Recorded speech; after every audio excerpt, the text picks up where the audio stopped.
सदा सेव्या श्रीमद्भागवती कथा यस्या श्रवणमात्रेण हरिश्चित्तं समाश्रयेत।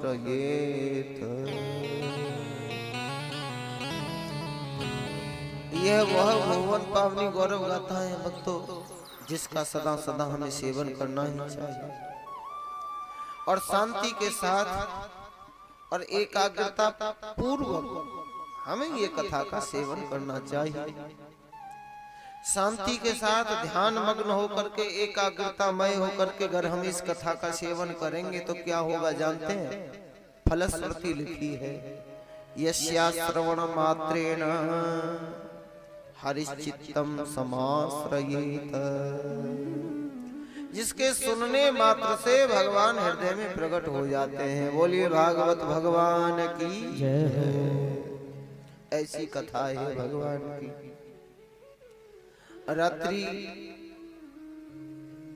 की बेला में कल हम लोग भागवत कथा के महत्व की चर्चा कर रहे थे।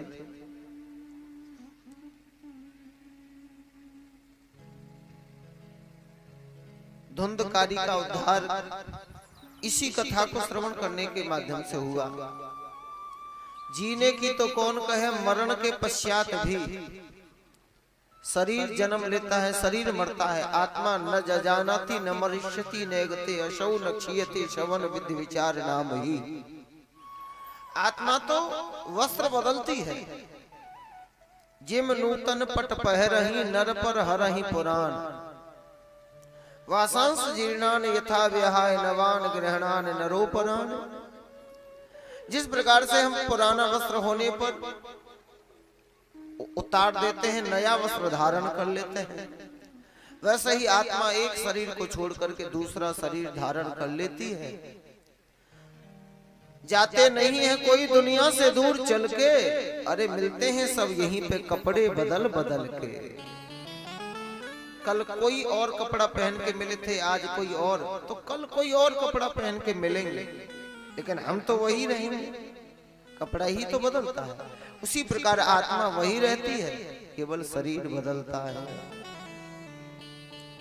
और यह चक्र चलता आ रहा है।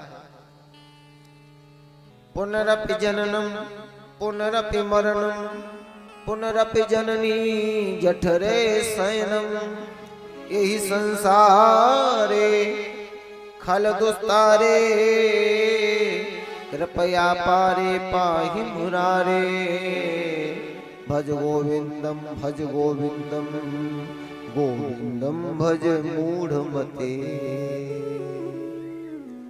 बार बार जन्म ले रहे हैं, मर रहे हैं, जन्म ले रहे हैं, यही चक्र चलता आ रहा है। गोविंदम भज मूढ़ मते। धुंधकारी का उद्धार हो गया। पार्षदों से पूछा, केवल धुंधकारी के लिए विमान क्यों आया, हमारे लिए क्यों नहीं आया? पार्षदों ने बड़ी सुंदर बात बताई। यानी तानी विमानानि न तेषाम युगपत् कृतः। कथा श्रवण की विधि से कथा के फल में भेद हो जाता है, ध्यान देने की बात है। श्रवण की विधि से कथा के फल में भेद हो जाता है। रात भर बारिश हुई, पड़ोसी के घर एक ड्रम रखा हुआ था, हमारे यहाँ 5 लीटर की बाल्टी रखी थी। तो बरसने वाला तो दोनों के यहाँ बराबर बरसा, लेकिन जागने पर पड़ोसी को 200 लीटर पानी मिलता है और हमें कुल 5 लीटर पानी। तो बरसने वाले ने तो भेद नहीं किया। यह तो पात्र का भेद हुआ। पड़ोसी का पात्र बड़ा था, हमारा पात्र छोटा रह गया। भगवान की कथा में कोई न्यूनता नहीं है, भगवान की महिमा में कोई न्यूनता नहीं है। यह तो हमारी श्रद्धा का पात्र के ऊपर निर्भर करता है, हमारी श्रद्धा का पात्र कितना बड़ा है, किस भाव से हम लोग कथा श्रवण करते हैं। कथा श्रवण की विधि से फल में भेद हो जाता है। कथा कैसे कराई जाए, किसके माध्यम से कराई जाए, क्या क्या नियम है कथा श्रवण करने के, उन सब की चर्चा। सर्वप्रथम स्थान बड़ा सुंदर होवे कथा का, शांतिमय वातावरण होवे। और ये जो बच्चे इधर उधर भाग दौड़ रहे हैं ना, खेल कूद का मैदान न बनाया जाए, शांतिमय है, इनको थोड़ा सा व्यवस्थित करके रखा जाए, ध्यान भंग होता है ना। हाँ, शांतिमय वातावरण हो और सुंदर मुहूर्त निकलवाया जाए। जिस प्रकार से हम अपने विवाह शादियों की तैयारियां करते हैं, वैसे ही कथा की हम लोग तैयारियां करें उत्साह के साथ। और वक्ता का चयन किया जाए, कैसा होना चाहिए, कैसे वक्ता के द्वारा कथा श्रवण करी जाए। सुखदेव जी महाराज लिखते हैं, ब्राह्मणो वैष्णवो विप्रो वेद शास्त्र विशुद्ध कृत, दृष्टान्तः कुशलाधीरो वक्ता कार्यो अति निष्प्रह, विरक्ता वक्ता कार्यो अति निष्प्रह। वक्ता वैष्णव होना चाहिए। राम कृष्ण के भक्त को वैष्णव कहते हैं। किसी वैष्णव भक्त के द्वारा ही कथा श्रवण करनी चाहिए। उदाहरण के तौर पे आप इस व्यासपीठ पे किसी भूत प्रेत की सिद्धियां करने वाले को लाके बिठा दो तो राम कृष्ण की महिमा तो कम बताएगा और भूत प्रेत की सिद्धियों के बारे में ज्यादा समझाएगा। एक उर्दू के कवि कहते हैं, सुना है आज महफिल में बड़ी रफ्तागरी होगी, सुना है आज महफिल में बड़ी रफ्तागरी होगी, लेकिन मुंह से तो वही निकलेगी जो दिल में भरी होगी। जब अंदर भक्ति होगी, अंदर भाव होगा, तब भाव बाहर निकलेगा। लोटे में खारा जल होगा तो खारी जल निकलेगा, गंगा जल भरा होगा तो गंगा जल निकलेगा। तो वैष्णव वक्ता के द्वारा ही कथा श्रवण करी जाए। वक्ता ब्राह्मण भी होना चाहिए, स्पष्ट लिखा है, ब्राह्मणो वैष्णवो विप्रो। आज कलयुग में जिनका अधिकार नहीं है, अनाधिकारी लोग भी कथा श्रवण करने लगे,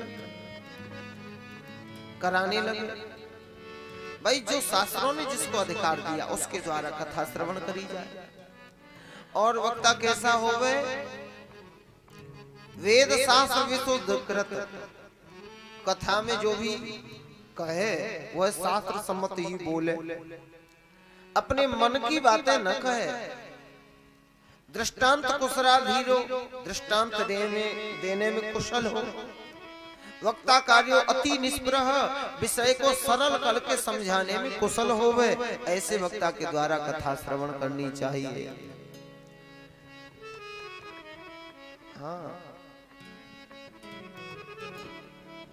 यथा वक्ता यथा श्रोता तत्र सौख्यम विवर्धते। जैसा वक्ता होवे वैसा ही श्रोता होवे। अब कृष्णार्थी और धनार्थी का अगर चक्कर पड़ गया तो मामला बिगड़ जाएगा। अब मान लो वक्ता तो होवे कृष्णार्थी और श्रोता होवे धनार्थी, तो वहां रस नहीं आएगा। अब जो कृष्णार्थी वक्ता होगा वो भक्ति भाव की, वैराग्य की बात करेगा, संसार को छोड़ने की बात करेगा। श्रोताओं को चाहिए स्त्री पुत्र धन आदमी लाभ, तो उनका मन नहीं बनेगा। अच्छा, या फिर वक्ता होवे धनार्थी और श्रोता होवे कृष्णार्थी। श्रोता श्रद्धालु ज्ञानी हो, रस की बातें सुनने वाले हो, और वक्ता घुमा फिरा के दान दक्षिणा की बात करे, वहां भी रसच्युति हो जाएगी। यथा वक्ता तथा श्रोता, जैसा वक्ता होवे वैसा ही श्रोता होवे। भागवत कथा के वक्ता हैं श्री सुखदेव जी महाराज, जिन्होंने 12 वर्ष गर्भ में रह करके भगवान का चिंतन किया है। व्यास जी कहते हैं अरे प्रकट होके आओ, तुम्हारी माँ को कष्ट होता है, अब ज्यादा विलंब ठीक नहीं है। कहते हैं नहीं नहीं, मुझे विष्णु की माया पकड़ लेगी। आप देखिए गर्भ का दुख, गर्भवासम समम दुखम भूतो न भविष्यति। गर्भ जैसा महान दुख न हुआ था न होगा, लेकिन वह दुख भी सुखदेव जी को अच्छा लगता है, सहनीय है। लेकिन संसार में हमारा कहीं राग न हो जाए, संसार में हमारा कहीं मोह न फंस जाए, यह दुख उन्हें असहनीय लगता है। ऐसे वक्त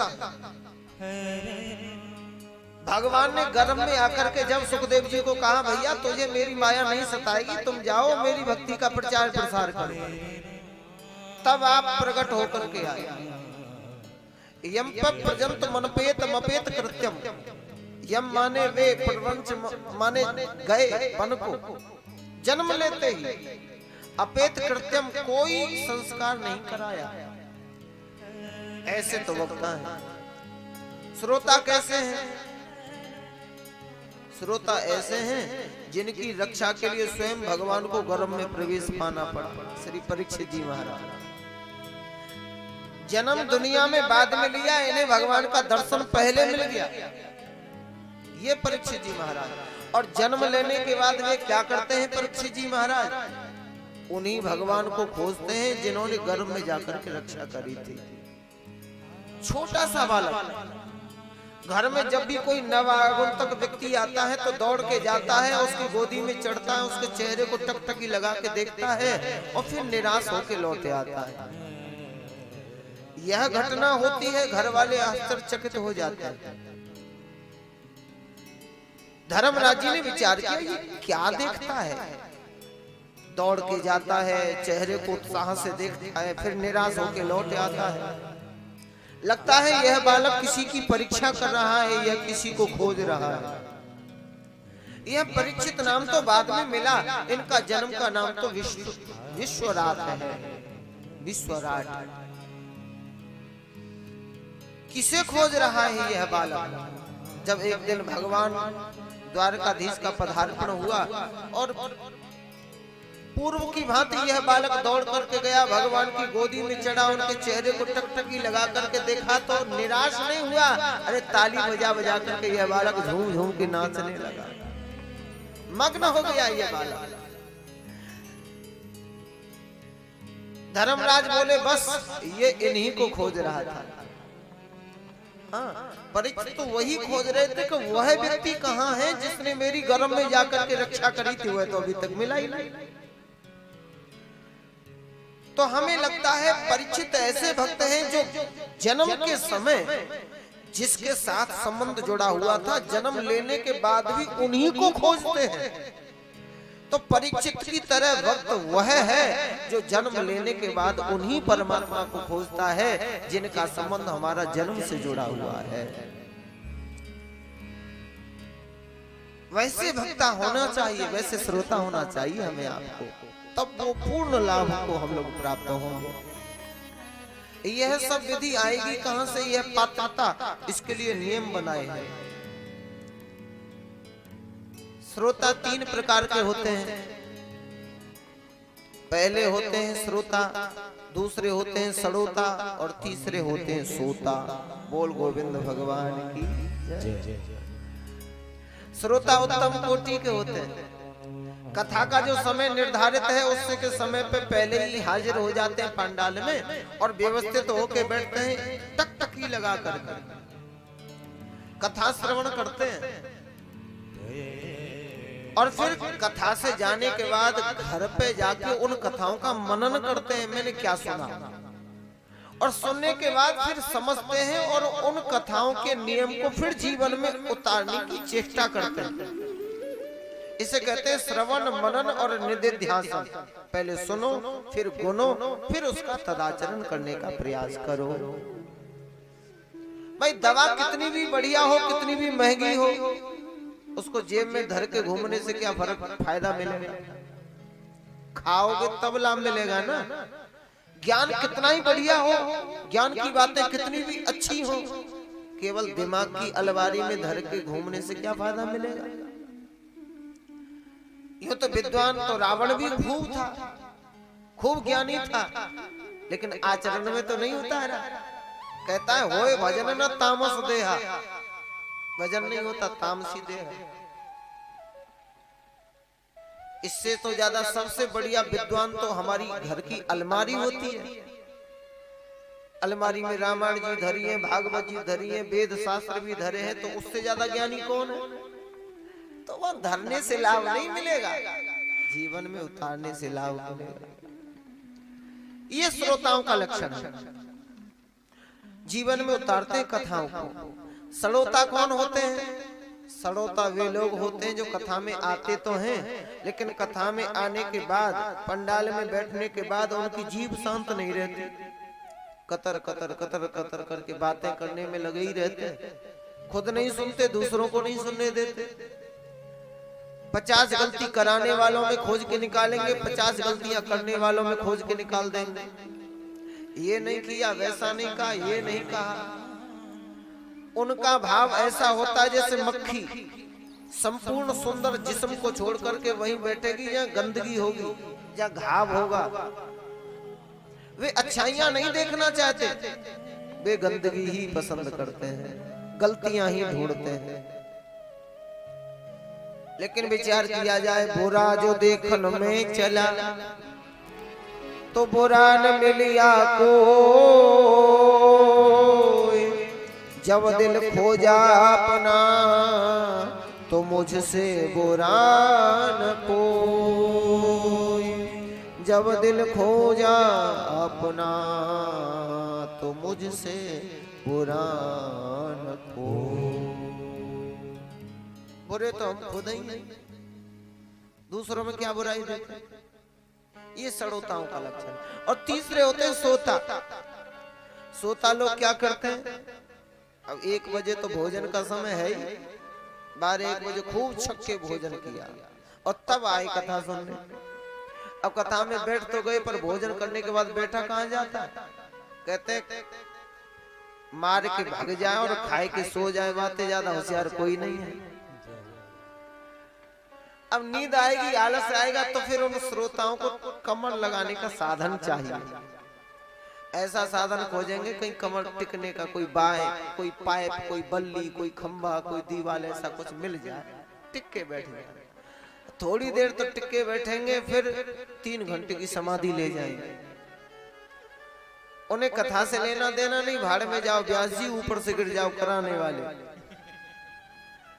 उन्हें तो 8वें दिन भंडारे से मतलब होता है।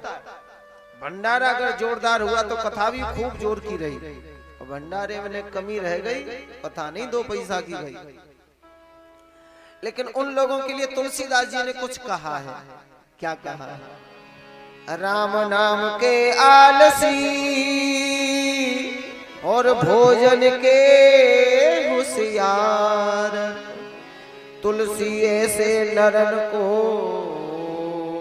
बार बार धिक्कार, तुलसी ऐसे नरन को बार बार धिक्कार। केवल भोजन पे ध्यान और भजन पे ध्यान नहीं, ये तो गड़बड़ी है ना। इसलिए कथा में भोजन का भी नियम बताया गया है। देखो 3-3 अक्षर हैं दोनों में, भोजन और भजन। अंतर कहाँ है? केवल एक मात्रा का अंतर है। भोजन में मात्रा लगी हुई है और भजन में मात्रा नहीं लगी है। इसका तात्पर्य क्या है? इसका अर्थ यह है कि भोजन तो मात्रा में रहकर ही करो, निमित के अनुसार करो, जितना भूख हो उससे कम करो। भोजन मात्रा में रह करके करो, और भजन वो उसकी कोई मात्रा नहीं है, उसको तो अनलिमिटेड करते जाओ करते जाओ करते जाओ। लेकिन हमने उल्टा कर रखा है, भोजन की मात्रा तो हटा रखी है। कब खाना है, कितना खाना है, किसका खाना है, कोई लिमिट नहीं है। जब मिले तब खाओ, जिसका मिले उसका खाओ, जो मिले वो खाओ, और कोई समझाने वाला मिले तो उसकी खोपड़ी खाओ। नहीं मानता। भोजन की मात्रा हटा रखी है और भजन पे मात्रा लगा रखी है। मैं तो हफ्ते में बस एक दिन व्रत करता हूँ। पहला नियम यह है भागवत जी में, 7 दिन तक केवल घी पी करके ही कथा श्रवण करी जाए, निराहार रह करके। पहला नियम निराहार। फिर थोड़ी सी ढील दे दी तो निराहार नहीं रह सकते, तो घी का आहार करके रह लो। लोग बोले महाराज घी अब तो नहीं पचेगा, लोगों की आदतें छूट गई, वो तो बड़े बुजुर्ग थे पचा लेते थे, अब तो कथा छूट जाएगी, स्वास्थ्य बिगड़ जाएगा। तो थोड़ी सी छूट और दे दी, फल आहार लेके कथा सुन लो, फल आहार लो। लोग बोले महाराज 15 दिन में एक बार एकादशी आती है, और एक दिन का व्रत रहने के बाद दूसरे दिन इतनी हड़बड़ी करते हैं लोग, क्या कहने। जैसी एकादशी व्रत आजकल हम लोग करते हैं, वैसा भगवान करे रोज आवे ऐसा व्रत। 4 दिन पहले लिस्ट तैयार हो जाएगी, क्या क्या खाना है, भजन कितना करना है ये नहीं सोचेंगे, कितना खाना है ये जरूर सोचेंगे। अरे एकादशी के दिन या कोई भी व्रत के दिन भजन का महत्व, खाने का महत्व थोड़े ना है। और पूरे दिन भर खाते रहेंगे और अगले दिन फिर यही, और जल्दी करो पता नहीं कल व्रत रहे थे। एक दिन में ये हालत, और 7 दिन व्रत अगर रहा जाए तब कैसी हालत होगी। तो थोड़ी सी छूट और दे दी वेद व्यास जी ने, बोले एक समय भोजन कर लो, एक समय फलाहार कर लो। और कहां तक छूट, तो बोले चाहे दिन में 50 बार खाओ, लेकिन इतना खाओ जितना खाने के बाद में नींद न आवे, आलस्य न आवे, कथा में मन लग जाए, इतना खाओ। कुछ लोग खाने के लिए जीते हैं, कुछ लोग जीने के लिए खाते हैं, अंतर है। क्या लोग थे वो जिन्होंने बंदगी के लिए जिंदगी छोड़ दी, और क्या लोग हैं हम जो जिंदगी के लिए बंदगी छोड़ दी, उल्टा ही कर रखा है। श्रोताओं के लक्षण